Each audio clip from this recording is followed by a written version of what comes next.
El problema del mal, ¿por qué pasan cosas malas si un Dios bueno existe? Un filósofo llamado Epicuro hizo el siguiente argumento: ¿está Dios dispuesto a prevenir el mal, pero no puede? Entonces, no es omnipotente. ¿Está dispuesto y no quiere? Entonces, es malévolo. ¿Está dispuesto y quiere? Entonces, ¿de dónde viene el mal? ¿No está dispuesto y tampoco quiere? Entonces, ¿por qué llamarlo Dios? Más recientemente, los postulados de Epicuro suenan como: si Dios es bueno y todopoderoso, ¿por qué hay mal en el mundo? A esta pregunta y o premisa se le conoce en la teología como el problema del mal. Esta es una de las principales preguntas que tienen los escépticos y una de las primordiales armas que utiliza el ateo en contra del cristianismo. Antes de comenzar, quiero hacer la distinción entre dos tipos de mal. El problema intelectual del mal trata con dar explicaciones razonables de la coexistencia de Dios y el mal. El problema emocional del mal trata con consolar a aquellos que están en medio del sufrimiento y disolver la apatía emocional que la gente le tiene a un Dios que permite tal mal. La distinción es importante porque la solución al problema intelectual del mal sería seca,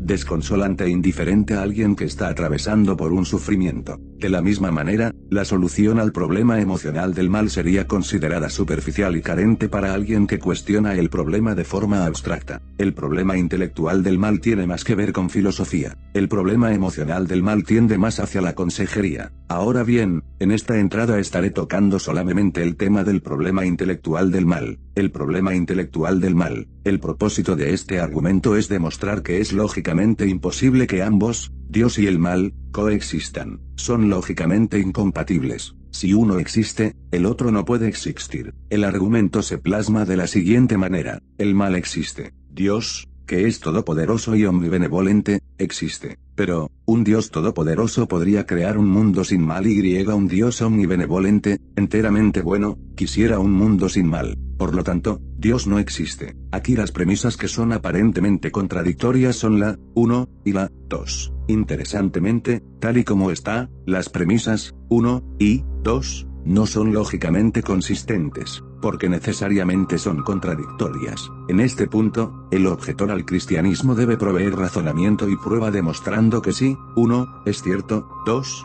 no puede ser cierto o viceversa. Lo más cercano que he encontrado como respuesta a esta responsabilidad de prueba que tiene el objetor del cristianismo es la premisa 3, que dice que Dios puede crear un mundo sin mal, donde todos solamente pudiésemos escoger hacer el bien. La realidad es que no. La respuesta presume que la omnipotencia de Dios puede aquello que es lógicamente imposible. ¿Cuál es esta imposibilidad? Crear un mundo donde personas sean libres para escoger solamente el bien. Si solo hay una opción, ¿cómo es que somos libres para escoger? Esta solución es contradictoria y sería problemática, ya que eliminar la libertad de escoger, eliminaría la posibilidad de amar, por ejemplo. Así que, si Dios permite la libertad de escoger, libre albedrío, es imposible que Dios pueda garantizar cuáles serían esas elecciones. En pocas palabras, Dios es responsable por el hecho de la libertad de escoger, pero el ser humano es responsable por sus elecciones. Dios hizo la maldad posible, el ser humano la hizo real. ¿Por qué hizo la maldad posible? Porque si no, no fuésemos libres, sin voluntad propia, sin emociones y sin amor. Por ejemplo, mi hija tiene una muñeca que, cuando se aprieta, dice comillas te amo. Si mi hija no la aprieta, la muñeca dice y hace nada. ¿Esa muñeca ama a mi hija? Claro que no. ¿Por qué? Porque la muñeca efectivamente deja de existir cuando mi hija no está, es decir, como la muñeca no es libre, está limitada a lo que mi hija haga con ella. En un mundo donde no fuésemos libres para escoger entre el mal y el bien libremente, la vida perdería su sentido, porque, para destruir el mal, habría que destruir la libertad.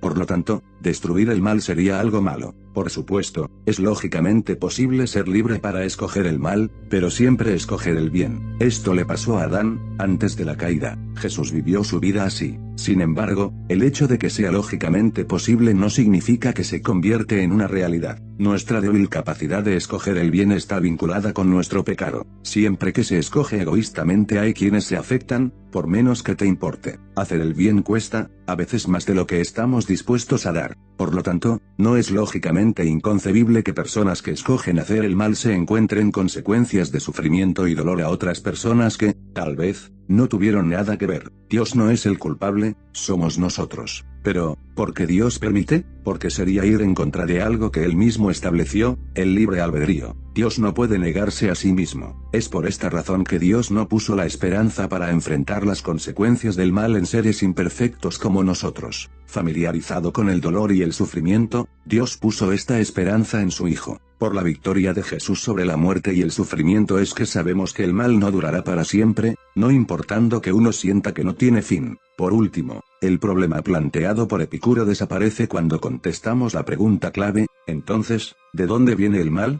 De nosotros mismos.